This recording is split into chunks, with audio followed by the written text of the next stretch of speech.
नमस्कार दोस्तों, हरे कृष्णा, राधे राधे। कैसे हैं आप सब? आई होप अच्छे होंगे। मैं भी बिल्कुल ठीक हूँ। तो फ्रेंड्स, आज हम बात करेंगे अक्षय तृतीया पर कि हमें अक्षय तृतीया पर कैसे पूजा करनी है, क्या दान करना है, दान करने का महत्व क्या है। तो चलिए पहले बात करते हैं कि अक्षय तृतीया हम कहते किसको हैं। तो वैशाख मास के शुक्ल पक्ष की तृतीया को हम अक्षय तृतीया कहते हैं। इस दिन जो भी दान किया जाता है उसका फल अक्षय में मिलता है। तो इस दिन ब्रह्म मुहूर्त में उठे, गंगा स्नान करें, फिर विष्णु जी लक्ष्मी जी का पूजा करनी चाहिए।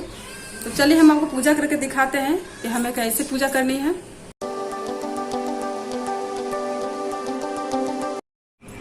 सबसे पहले हम गणेश भगवान की पूजा करेंगे। तो पहले हम इनको लाल चंदन टीका लगाएंगे, फिर हम कलश रखेंगे और इसमें स्वास्तिक बनाएंगे। पहले तो हम स्वास्तिक बना रहे हैं,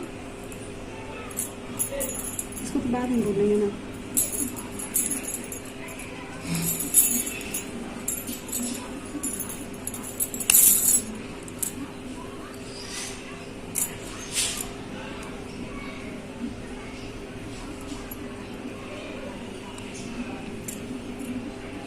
इसमें हम रखेंगे चावल। हमने चावल भर के रखा है और इसमें है पानी, और इस चावल को भी दान कर देंगे, इस पानी को भी दान करेंगे।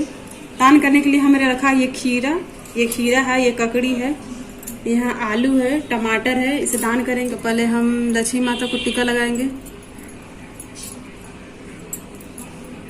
विष्णु जी को टीका लगाएंगे, फिर इनको हम फूल अर्पण करेंगे। तो फूल तो नहीं है लॉकडाउन की वजह से, तो लक्ष्मी जी को हम सिंदूर लगाएंगे। तो मैं इनको सिंदूर लगा दिया। गणेश जी को भी सिंदूर लगाएंगे। हमने यहाँ अपने लड्डू बाबू को भी रखा है। तो इस तरह से ये बिल्कुल सिंपल पूजा है। फिर हम दीप जलाएंगे, आरती करेंगे।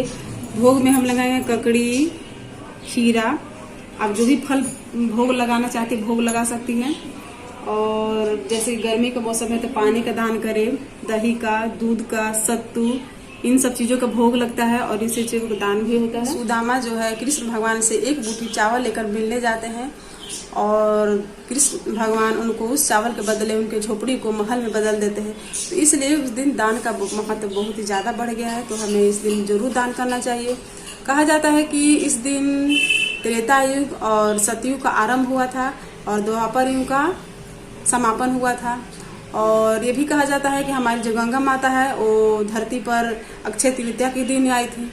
विषय ये भी है कि इस दिन भगवान परशुराम का जन्म अक्षय तृतीया के दिन हुआ था और महाभारत का समापन भी अक्षय तृतीया के दिन हुआ था। और वृंदावन के जो बांके बिहारी है उनके चरणों के दर्शन भी अक्षय तृतीया के दिन ही करने को मिलते हैं। एक मान्यता ये भी है कि भगवान परशुराम का जन्म अक्षय तृतीया के दिन हुआ था।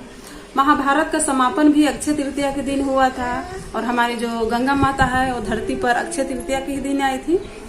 और जो चंदन यात्रा शुरू हुआ था वो भी अक्षय तृतीया के दिन ही शुरू हुआ था। तो अक्षय तृतीया के दिन अपने लड्डू बाबू को चंदन का श्रृंगार किया जाता है। तो आप भी चंदन का श्रृंगार करें अक्षय तृतीया के दिन अपने लड्डू बाबू को।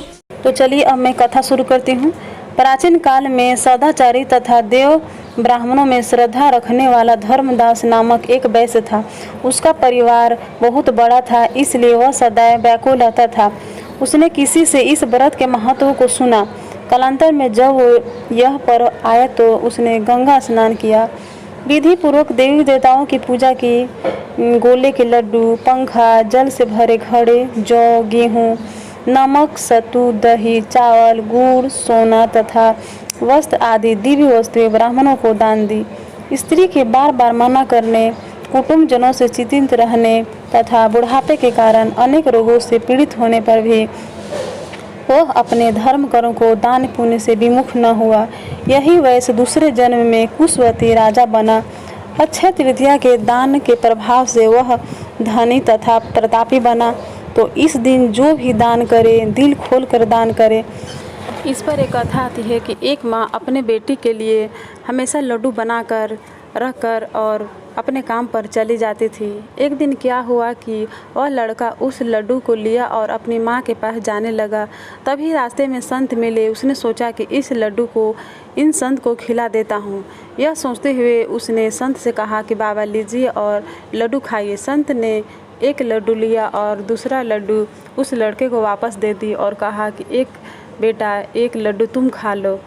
लड़का उस लड्डू को खाया तो लड्डू बहुत स्वाद लगा। उसने सोचा कि मैं बेकार में अपने लड्डू संत को दे दिया। लड़का जब समय पूरा हुआ और जब वह मर गया तो उसका जन्म एक सेठ के यहाँ हुआ, क्योंकि उसने एक लड्डू संत को खिलाया था तो उसके पुण्य के प्रभाव से उसका जन्म सेठ के यहाँ हुआ। लेकिन जब वो लड़का लड्डू खिलाकर फिर पश्चाताप करने लगता है कि लड्डू इतना स्वाद था, मैं क्यों खिला दिया, तो इस पश्चाताप के कारण वह रोगी में जन्म लेता है। तो पैसा होते हुए भी वह बेड पर पड़ा होता है, सब कुछ होते हुए उसे बेड पर ही खाना, बेड पर ही सोना पड़ता है।